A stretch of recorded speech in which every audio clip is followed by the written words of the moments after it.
Test-2. You will hear a number of different recordings and you will have to answer questions on what you hear. There will be time for you to read the instructions and questions, and you will have a chance to check your work. All the recordings will be played once only. The test is in 4 sections. At the end of the test, you will be given 10 minutes to transfer your answers to an answer sheet. Now turn to Section 1. Section 1. You will hear a man interviewing a woman in the street about her use of transport. First, you have some time to look at questions 1 to 5.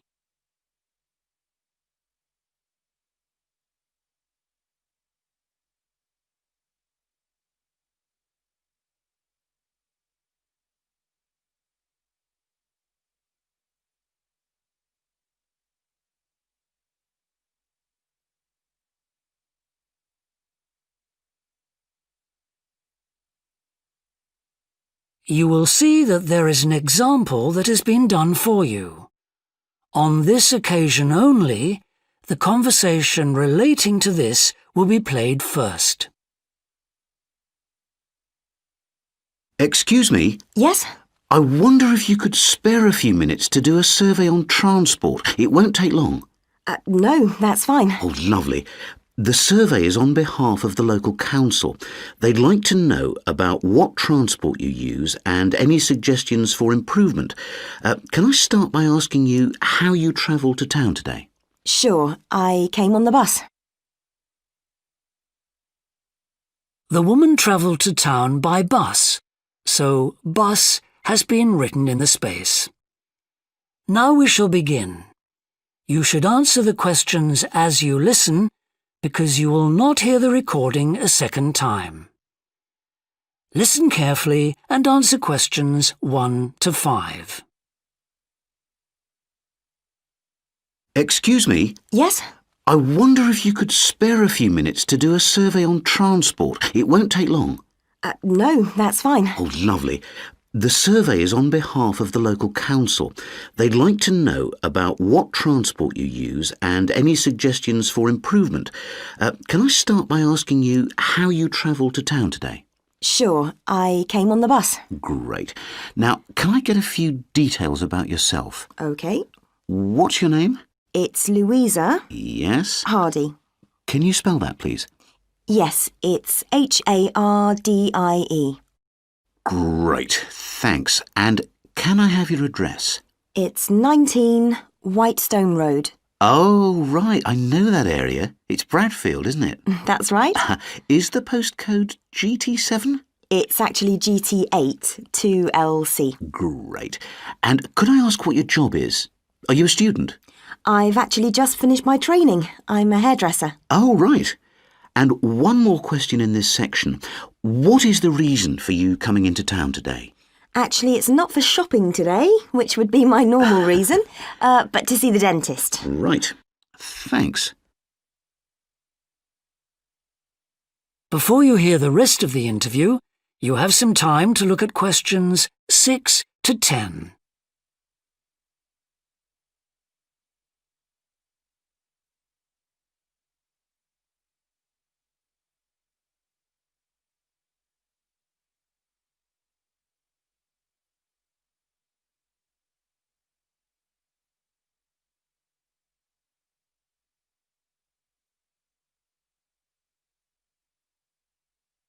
Now listen and answer questions 6 to 10.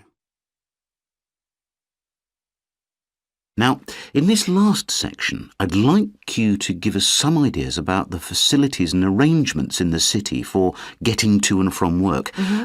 Any suggestions you have for improvements?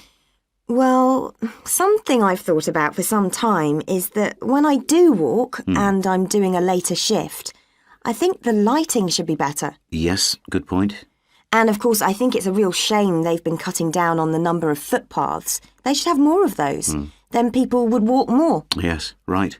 And I don't think there are enough trains. That's why I don't use them. You have to wait so long. Thanks. And finally, I'd like to ask your opinion on cycling.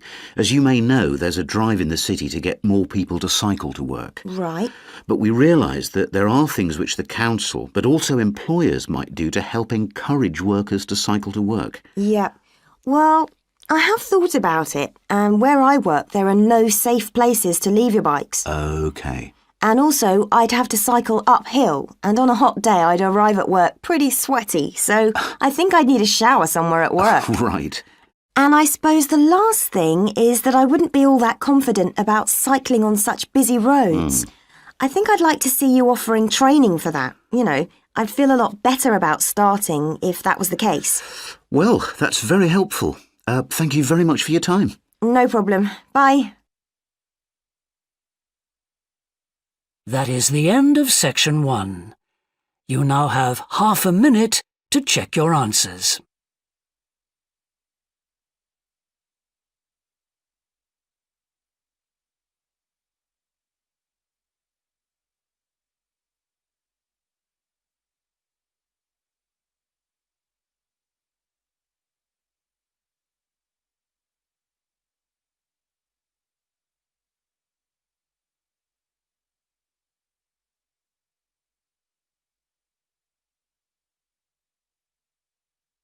Now turn to section 2.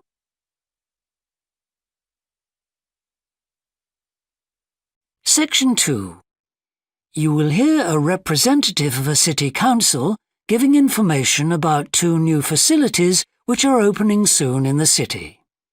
First, you have some time to look at questions 11 to 14.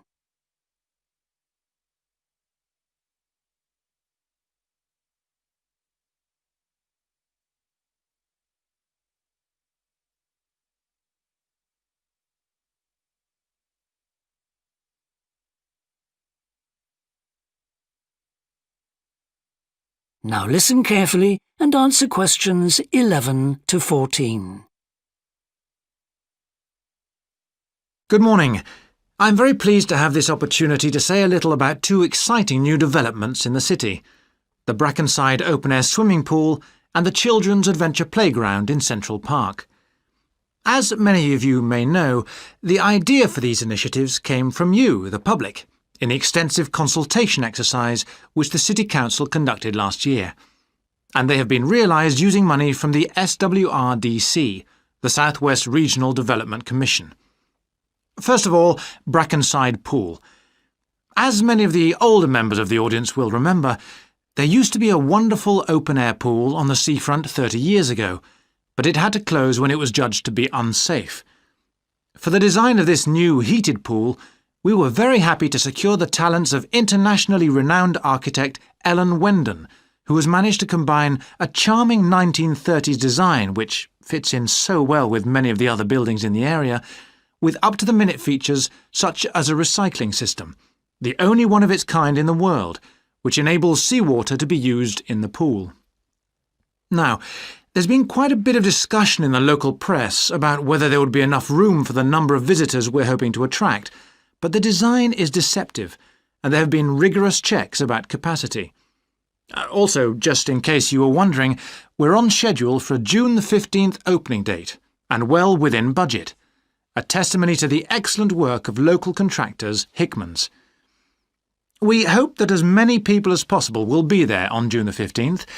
We have engaged award-winning actress Coral White to declare the pool open, and there'll be drinks and snacks available at the poolside.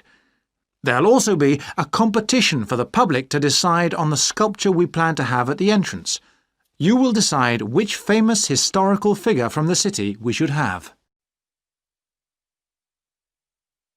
Before you hear the rest of the talk, you have some time to look at questions 15 to 20.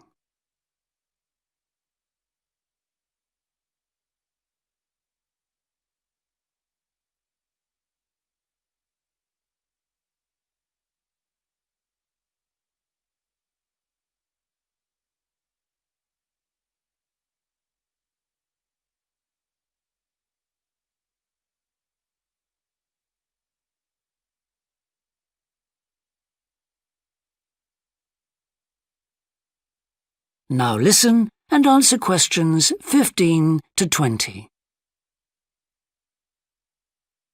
And now, moving on to the Central Park Playground, which we're pleased to announce has just won the Douglas Award for Safety. The news came through only last week. The unique design is based on the concept of the global village, with the playground being divided into 6 areas showing different parts of the world, each with a representative feature.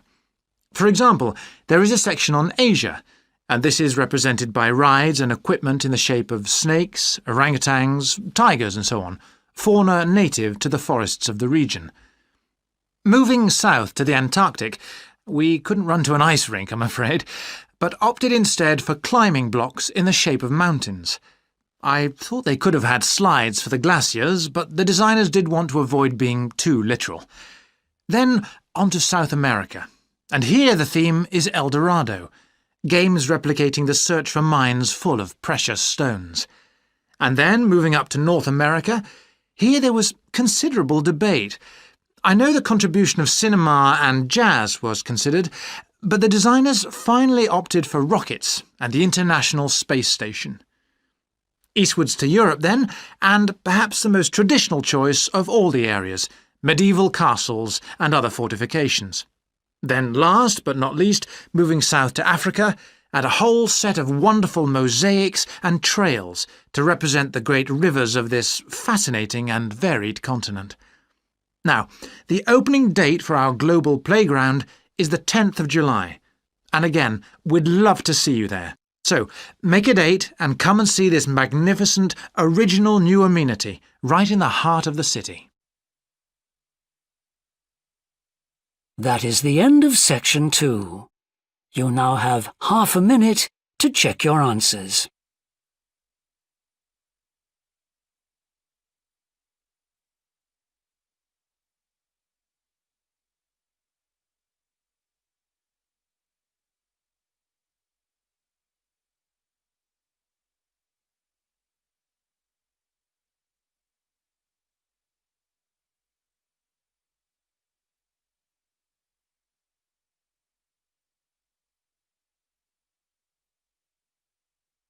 Now turn to Section 3.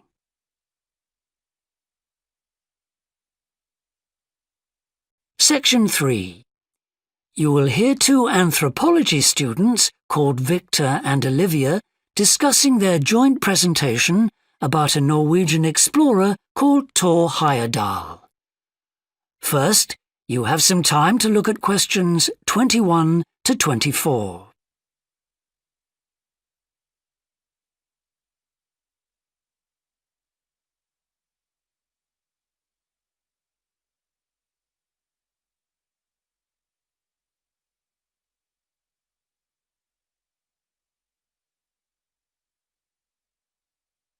Now listen carefully and answer questions 21 to 24.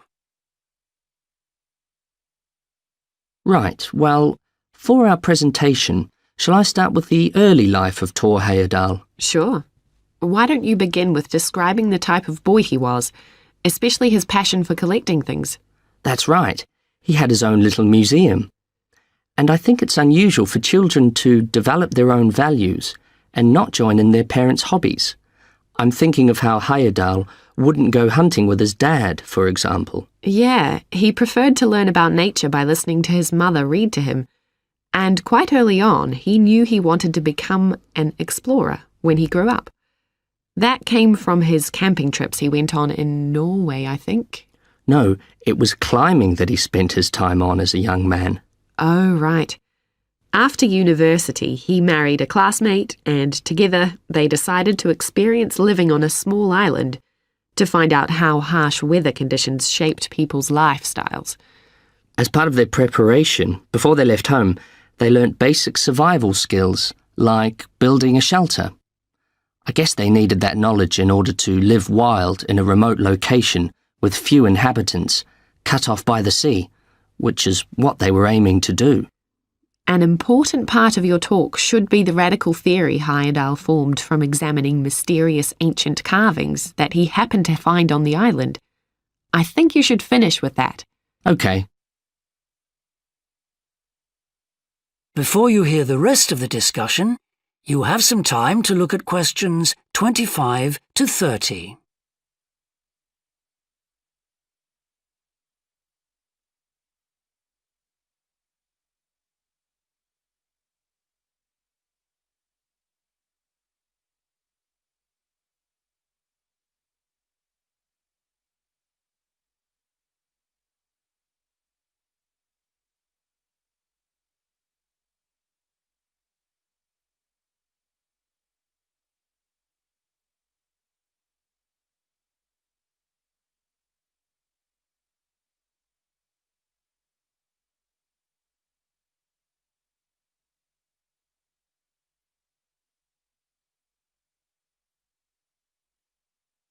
Now listen and answer questions 25 to 30. All right, Victor, so after your part, I'll talk about Thor Heyerdahl's adult life, continuing from the theory he had about Polynesian migration. Up until that time, of course, academics had believed that humans first migrated to the islands in Polynesia from Asia in the west. Yes, they thought that travel from the east was impossible because of the huge empty stretch of ocean that lies between the islands and the nearest inhabited land. Yes, but Heyerdahl spent ages studying the cloud movements, ocean currents, and wind patterns to find if it was actually possible. And another argument was that there was no tradition of large shipbuilding in the communities lying to the east of Polynesia. But Heyerdahl knew they made lots of coastal voyages in locally built canoes. Yes, or sailing on rafts, as was shown by the long voyage that Heyerdahl did next. It was an incredibly risky journey to undertake. Sometimes I wonder if he did that trip for private reasons, you know, to show others that he could have spectacular adventures. What do you think, Olivia? Well, I think it was more a matter of simply trying out his idea, to see if migration from the east was possible. Yes, that's probably it.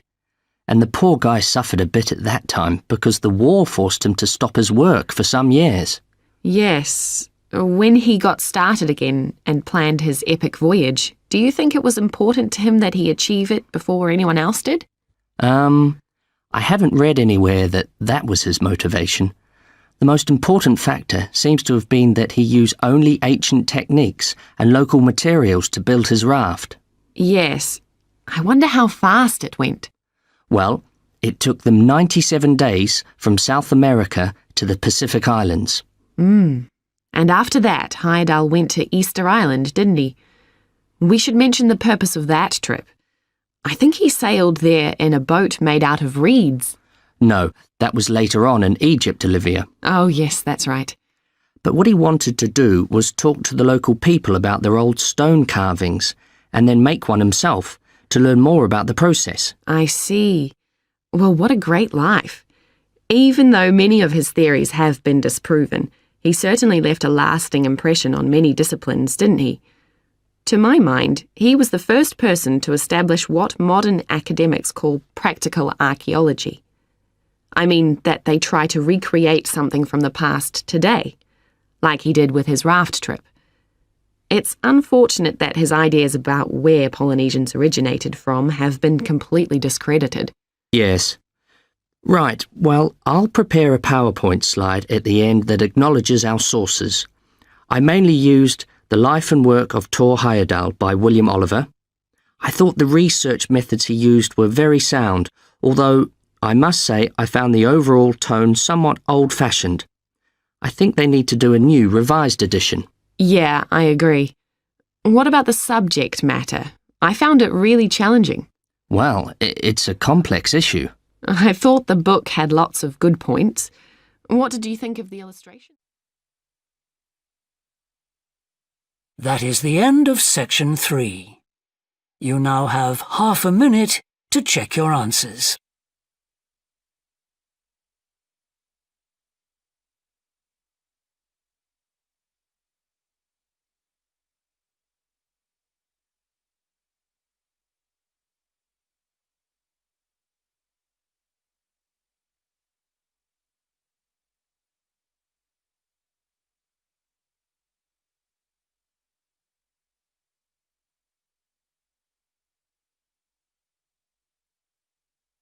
Now turn to Section 4.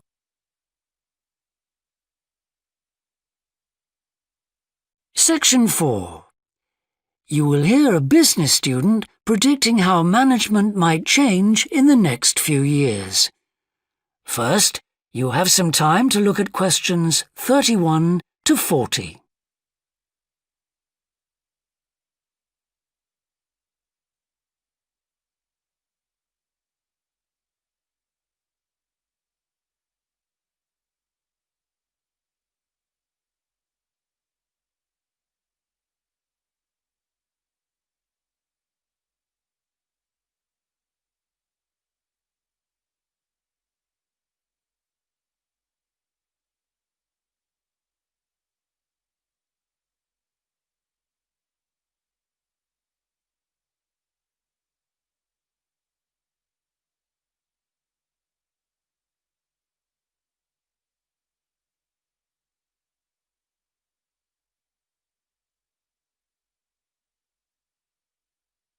Now listen carefully and answer questions 31 to 40. Well, I've been talking to managers in a number of businesses and reading surveys about the future of management. And what I'm going to present in this seminar is a few ideas about how the activity is likely to change in the next 10 years. It isn't a scientific statistical analysis, just some ideas for us to discuss. One area I want to mention is business markets, and I'm sure a really significant development will be a major increase in competition, with companies from all around the world trying to sell similar products.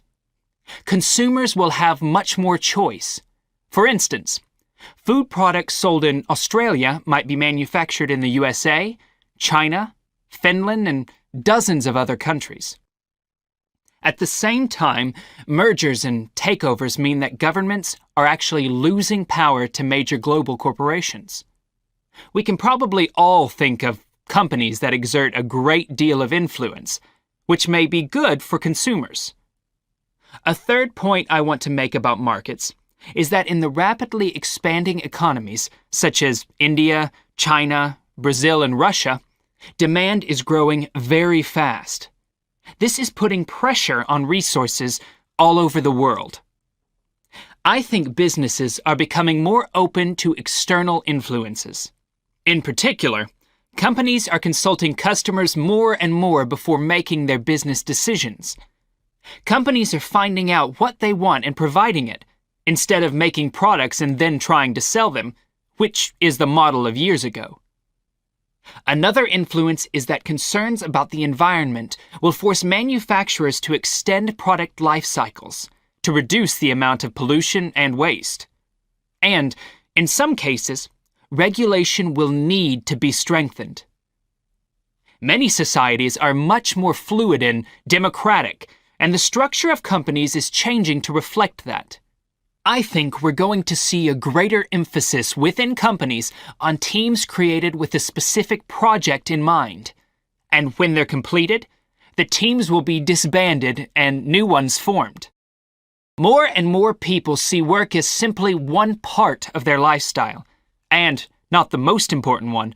And as the workforce is shrinking in some countries, businesses are having to compete for staff instead of being able to choose among a lot of applicants. Typical examples that will attract and retain staff are traditional ones like flexible hours and, something that has been made possible by advances in technology, remote working, with people based at their home, abroad, or almost anywhere they choose.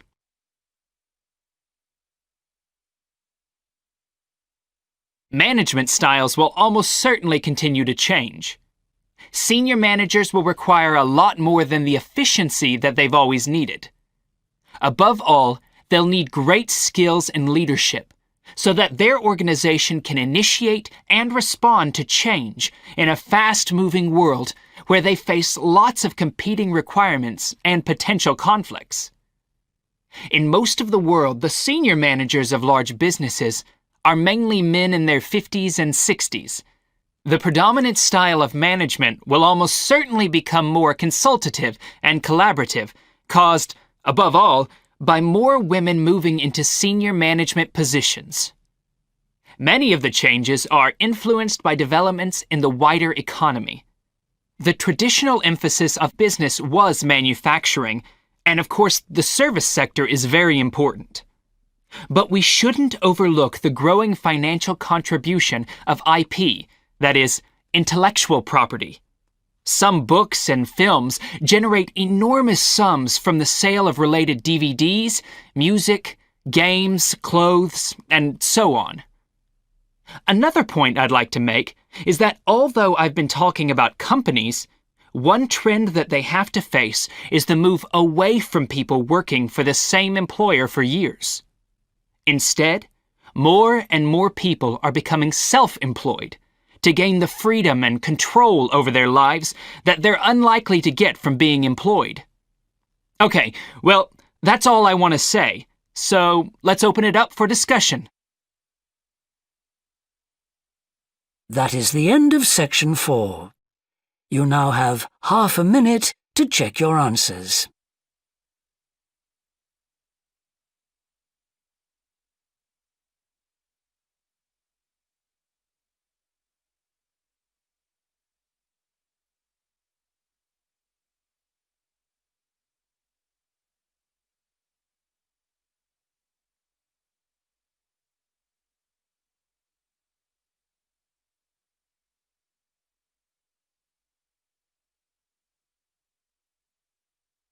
That is the end of the listening test. In the IELTS test, you would now have 10 minutes to transfer your answers to the answer sheet.